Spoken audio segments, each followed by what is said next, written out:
Hey there everybody, it's markcrilley. I'm back with another How to Draw video. Today we're going to be learning how to draw a Chibi graduate. This is of course the graduation season, so I'm going to draw a little Chibi with a cap and gown holding her diploma. People like to know what size I'm working at, so I've put a square here to show you. It's 4 inches on all sides. That works out to just a little over 10 centimeters, and I've put a line right up the middle. That's basically all we need to get started. So let's go ahead and draw a few basic guidelines. Okay, so I've drawn a line here as the contour of her hair. You don't have to worry too much about this top part because I'm going to be drawing a hat later on, you know, the cap and gown thing that covers that up. But more important really is this line for the chin, the jaw right here. You'll notice that the tip of the chin comes just past that center line. And basically, you know, if you can get these angles right, the point of the chin and this curve here by the cheek, which can be a little bit tricky, once you get those in place, you're pretty much all set for the next step, which is going to be drawing the eyes. So here you see the location of the eyes quite low on the head, which is typical of Chibi characters. Notice the wide space between them. And the fact that this eye over here is getting a little compressed from side to side compared to this one. That's a very common way of conveying the 3/4 point of view, like the head is slightly turned away from us. Well, let's draw a couple more lines here to finish up the hairstyle. So I drew a couple of lines here just to show the hairstyle. Of course, you should feel free to draw any hairstyle you feel like drawing. And here you see the torso, very, very small compared to the head itself. Of course, that's what Chibi style is all about. And this line right here will serve as kind of the line of the waist. Let's go ahead and move on to drawing the legs. So here you see the legs. Now, if you're having trouble drawing these shapes, don't worry about it too much because this is going to get covered by her gown later on. Really just the feet, maybe the ankles, the lower part of the calves is all you're going to see. And now it's time to move on to drawing the arms. I'm going to have one hand resting on her waist and the other one proudly displaying her diploma. All right, well, we've got the basic guidelines in place. The angle of this arm, I don't know if it's all that important, but I feel like having it slightly elevated helps show how proud she is of receiving the diploma. This little circle here is really just holding the place for when we get to the details of the thumb and the fingers and so forth later on. But now it's time to ask Old Man Timelapse to go ahead and take a break. Go get yourself a cappuccino. You better give me enough money. $3 isn't enough. And that means we can go ahead and move on to some real-time drawing. So hang on, I'm going to refocus the camera so we move in a little closer on the area of the head. All right, so I'm going to begin by drawing the graduation cap, which is, of course, quite an unusual type of a hat, basically used only for graduation, and its construction seems to me to be composed of 2 different parts, the sort of base, which I'm drawing right now. And if you remember this line, this vertical line that we put to begin the lesson, this it comes to a point right here, right next to that line, or almost touching that line. And what I'm going to do is have just a very short area here as it comes up to eventually reach that big square top portion of the hat. Now, I feel that when you're drawing an unusual structure like this, it's helpful to get a viewpoint that allows people to understand what it is, which is to say, in my case, I'm looking up at the hat from below. If you were looking exactly at the side of this very thin sort of square, it becomes almost just like a line, and people don't necessarily understand what they're looking at. So I would say you either want to be looking up a little bit from below or down a little bit from above, so as to reveal the structure. Now, what I'm doing here is beginning to draw this square shape. It's not really necessary to get into matters of perspective, but if you do have knowledge of perspective, very common to have this line and this line sort of reaching off towards an imaginary point in the distance to help convey that structure. That's consider that extra credit. Not absolutely necessary. This is, you know, when you're drawing chibis, you're just having fun anyway. It doesn't need to be super accurate in terms of perspective. Now I'm going to draw an extra line here that comes across and conveys the edge of this square. I think in real life, quite thin. Really, it's like there's some piece of cardboard in there, maybe. But rather than just making a single line up here, I think doing the double line helps convey that structure. I'm going to go ahead and erase the top of her head. Be gone, top of the head. We have no need of you now. And I'm going to add just one line here. I studied actually photos of graduates and looked at their caps and gowns and so forth. And some of the caps had a sort of a seam going across the front here. I always feel anything that you can put in there to help convey the structure is not a bad idea. So I'm putting in this sort of vertical line that looks a little like a seam. I'm going to put in one little wrinkle here to convey that it's made of cloth. And now that we've got that done, we've got to draw the tassel. You have not graduated until you get this tassel hanging off the edge. I know that there's some sort of system as to if the tassel is over to the right, then you haven't graduated, and then you move it to the left and you have graduated, or something like that, I believe. But as usual, I have not looked it up. So who knows? Looking at this, maybe she has not yet graduated according to the tassel. The magical tassel on her head. Now, as I draw the tassel, you'll notice it's not hanging straight down. It's sort of flopping off a little bit to the side. This is all just in the name of conveying a bit of liveliness, a feeling of motion. When I draw a tassel, something like this that's made up of a bunch of single threads, I feel like at least one of them ought to be breaking off to the side, going its own way, so as to convey, again, what the substance that this tassel is made out of. And now that we've got that in place, I'm going to very quickly start dashing in some lines for her hair. Again, I think this should be up to you what the hairstyle is. I've decided to have it parted to the side. Indeed, some of you may be thinking of an actual graduate that you know, and male or female, that you want to make a card for, or a little poster or something, and you write the words congratulations and so forth, and then add this little chibi. Why not? Why not? Go ahead and do it. That person will be so glad they graduated and got a little chibi card as their reward. And so, yeah, one little note I can say about drawing hair is that I'm always trying to make it follow the shape of the head beneath, sort of reveal the structure of the head. And that's why these lines begin to curve. They're coming across the forehead. I have to start to have them curving in the opposite direction as they reach over here. And that's sort of a general principle that you can apply to a lot of different hairstyles. And once I've got this top part, I'm going to have this back line continue behind her arm. I'll make sure the camera's still revealing this, and then convey a little bit of the structure of the hair, maybe coming across here, back behind her shoulder. And I don't think I need to refocus anymore. I think we're close enough in that you can see as I begin drawing the details of the facial features. I'm going to just put a hint of an ear back here. Just a hint of an ear. So as to not have her earless. And let's go in and thicken up the eyelashes, the upper eyelash line.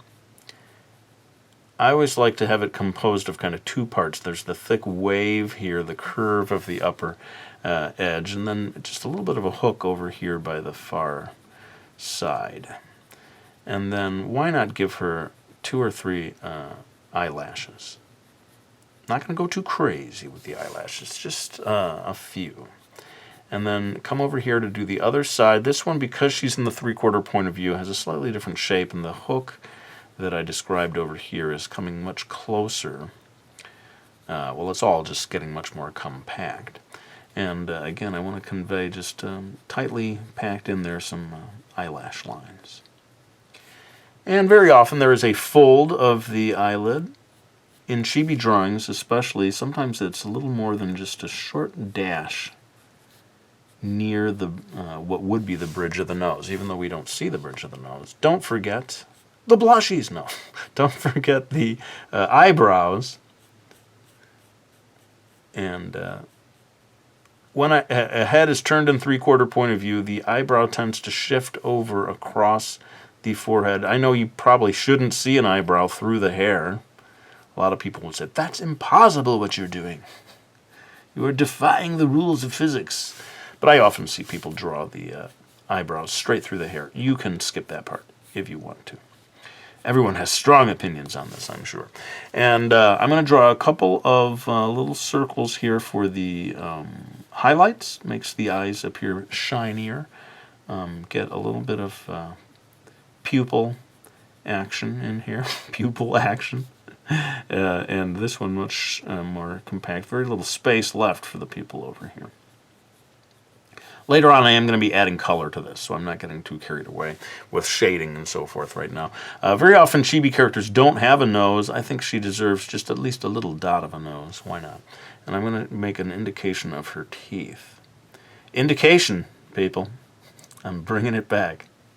But I think it was indicate, not indication. Come on, Crilley, get it right. Krill dog. Let's draw a neck down here. Just one. You don't want to draw more than one. And maybe because the camera is focused in here, I'm going to hold off on drawing the clothing, but I think I can get away with drawing the hand and the diploma over here. Let's begin by getting in a few rough lines here to convey the shape of the diploma. The diplomular region. Now I'm really getting carried away. When you turn diploma into diplomular, you're really going off the deep end. And so you see these two lines on either side. It's sort of conveying the shape of the diploma as it is gripped tightly by this graduate. A little cartoony. I hope she wouldn't actually squeeze too hard and wrinkle up that hard-won diploma. Again, just as I did with the hat, I'm drawing this sort of underside, this curved-in area to reveal the structure of the show that this is a piece of paper that's been rolled up. And to hold the piece of paper together, the diploma, I'm going to draw a indication of a ribbon here. And to show that it's been tied tight, I'm going to draw just a couple of the end strands of the ribbon. And now to move on to the tricky part of drawing the rest of the hand, because right now it looks like a snowball. And I'm going to begin by drawing the thumb, pointing down at a slight angle. Then, Chibi characters, you rarely draw the details of the hands, happily. So I'm just going to do a sort of a shape that suggests the pointer finger and the rest of the fingers folding around, curving around the diploma. And then I'm going to continue that first line through so that it appears to connect with the line above. In here, this is her, the end of the cuff of her sleeve, and let's say she's wearing a sort of button-down shirt underneath, so you're going to see the end of a white shirt sleeve, maybe. And I suppose, let's go ahead and do over here before we shift focus down to drawing the rest of the body. I'm going to do a sort of the V-neck. Most of these gowns do have a sort of a V-neck shape, and you may or may not be able to see the collar.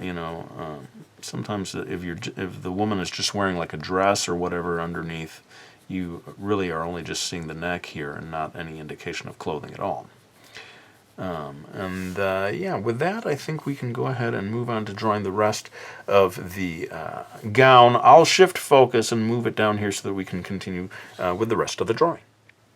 All right, so let's start with the sleeve here. I'm going to draw a line here that characterizes.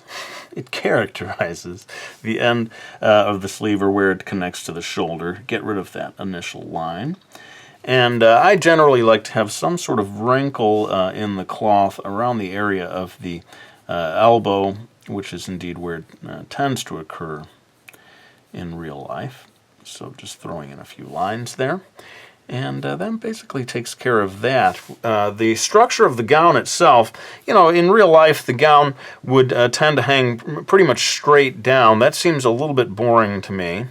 So I'm going to have it kind of like I did with the tassel here, almost like some sort of magical wind is allowing the gown to rise into the air, just to give the illustration a bit more liveliness. And here we can see the very bottom edge of the gown curving up and around. And I'm going to have this come back like so, and this line that is coming across her hip, I'm going to erase a lot of it, but not all of it. So here you see it's sort of a division between the area where the cloth is draping across her body and the other part of the cloth where it's rising up into the air. And also going to erase this part of the leg. As I said, that upper section of the leg, not all that important. Then why did you draw it, dude? Why are you drawing things that aren't important? Let's come across here and finish the other side of the gown that's going to be kind of doing the same thing over here. It's going to be a little bit of a mirror image. I'm going to actually erase this line right now because it looks as if she's wearing a belt or something. That was really just a guideline to get the shape of the torso right. There's no line there. Certainly not when wearing a graduation gown. And then here, we're going to do, like I did here, this sort of split over here, this line coming across her upper thigh. We're going to have a line that comes over here to be the mirror image almost, curving down towards the lower part of the leg. And then really what you need to do is to connect these two to show that it's a single sheet, right? You imagine this curving back. And I may just to help explain the structure, I'm just going to quickly shade here to show that's the back part of the gown. Although I think she should be wearing a skirt, so I'm going to go ahead and put that line for the skirt across here. And some of this will become more clear when I add coloring later on. I saw that some of the graduation gowns would have an upper area here, across the chest, and then pleats. And I like the drawing the pleats because they help to convey the structure of her body. So you can see as they curve across, she just becomes a little more three-dimensional looking. I guess I'm always looking for opportunities to have lines that convey structure. And I'm going to sort of indicate wrinkles here at the waist by way of the pleats, really. And then you really need to have these lines start to fan across to convey how the cloth is rising up off her body, over here as well maybe. But again, because I've divided it into two different sections, I think maybe some of the lines here begin to curve across her hip. And over here, I'm going to have that line connect from the V-neck down to the part where the gown begins to divide. Maybe get one line that is simple, echoing this first line, and then have these lines that follow the form of her waist. A couple more lines down here. And we are very nearly done, people. I think we need some wrinkles here at her elbow. Maybe an indication of the cuff of her shirt or blouse underneath the gown. No pleats on the arms.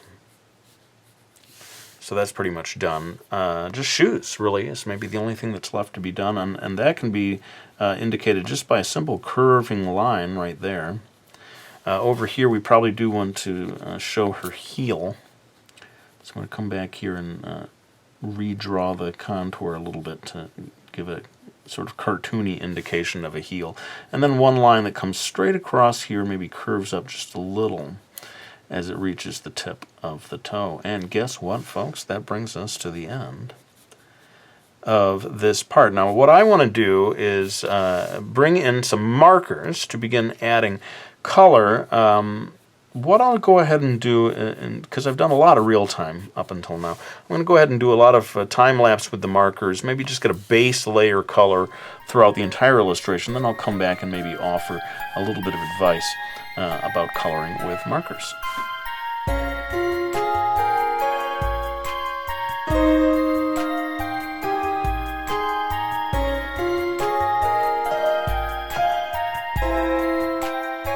Alright, well, a quick word about coloring with markers, at least my approach. I wanted to point out how, this whole area of the cap was done with a single marker, but in the areas that I wanted to be darker, I moved the marker very slowly, allowing the ink to really sink in there. In this area that I wanted to be lighter, I moved very quickly, just one time. I tried never to go back on top of this area a second time. And in that way, you can sometimes get two different shades out of the same marker. So that's a little tip, not just related to drawing this cap, but using markers in general. The speed with which you move and the degree to which you layer over it again and again can greatly affect the darkness. I'm going back into the area of the pleats here to get a darker shade of blue. And incidentally, I could have chosen the classic black gown, but then you wouldn't be able to see any details, and that's why I went instead for a sort of a dark blue. That is a common choice, for illustrators wanting to get a little more detail into something rather than just go for straight jet black. You sometimes opt for a dark blue instead. And I suppose the last thing I can say is that you may need to actually have a second marker sometimes. This is the marker that I used for the base color of the hair. I'm getting a darker brown here. I'm going to go back into the area of like the interior of her hair to get extra shadows and thereby make this whole area appear a little more three-dimensional. But I'm trying to be careful about how much of it I put in there. You certainly don't want to start overdoing it and turning the entire area into a darker shade of brown. I'm very cautious about, well, how about a little, maybe just a touch. Well, I don't know. Just once you put, that's the thing with marker. Once you put it down there, you can't take it back off again. So it pays to slow down and be cautious about your decisions. In fact, I think it's time to stop with adding any more detail like that. Now what I'm going to do is switch to my trusty black Prismacolor, which clearly needs to be sharpened. Look at this thing. Oh, Crilly, hang on a second. I'm going to sharpen it. And then maybe come back and do just a little bit showing you my technique for adding the dark lines at the end. Sort of an unusual approach, but for me, it allows the color to become a kind of foundational aspect of the illustration and not an afterthought. I can pick and choose which lines get that extra dark, second go, which lines are just left as the initial pencil, and indeed which areas are defined entirely by way of the marker. I think it would be harder to do that if you put the lines down first. And of course, there can be some issues depending on the marker and your inking tool, or your, in my case, a black Prismacolor colored pencil, that if you put the lines down first and then go on top with the marker, it can smear, and discolor, and in really bad cases, just completely wreck the drawing. So that's another reason for me waiting and doing the line art at the end. Well, we're going to bring back Old Man Timelapse. How was that cappuccino? Well, I've had better, but you won't let me go to the place I like. Anyway, we're going to finish this up real fast in time-lapse, and I'll be back with a few final words.